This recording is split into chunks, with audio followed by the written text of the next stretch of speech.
Raw milk is really bad for you, right? You'll get listeria and all sorts of bacteria. Well, actually, several studies have found that the problem with dairy consumption is actually the ultra pasteurization. Raw milk is not safe to consume. It can quite literally kill you. The most common foodborne illnesses that can arise from raw milk include Salmonella, Campylobacter, and E. coli. And these infections can lead to life-threatening complications like hemolytic uremic syndrome, which causes kidney failure, brain, heart, and liver problems, and commonly affects children under 5. Metabolic Mike has been promoting raw dairy consumption on his social media for at least several months and often downplays or completely ignores the risks. And Dr. Ids made a video responding to some of Mike's claims with actual scientific evidence, and Mike simply responded with a video of him drinking raw milk as if that's some kind of rebuttal. But where it gets interesting is when they actually had a face-to-face debate and this happened. Can you concede to the fact that it's an objective fact that raw dairy is at least 50 times more dangerous than pasteurized dairy?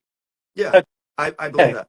Fine. Yeah. So Mike actually tried to avoid answering that question a number of times, but eventually he had to address it and admit that yes, raw milk is quite a bit more dangerous than pasteurized. And this was after Dr. Ids cited a literature review which included one of the largest studies ever conducted on the topic, in which non-pasteurized dairy products were associated with 150 times greater number of outbreaks and outbreak-associated illnesses. And since Mike was so hesitant to answer the question, Dr. Ids was quite generous and cut that down to 50 times just for the sake of argument, which is still a ridiculous increase in your risk for virtually no benefit. Therefore, pasteurized and plant-based alternatives are much safer. So a lot of social media influencers may spread these messages within their echo chambers and people just eat it up, but when actually challenged on them in real time, they do not stand up to scrutiny. And Mike had previously suggested that he'd be willing to debate me on some of his red meat claims if I were to travel to him and debate in person, but since he appears to be willing to do online debates now, let's do it.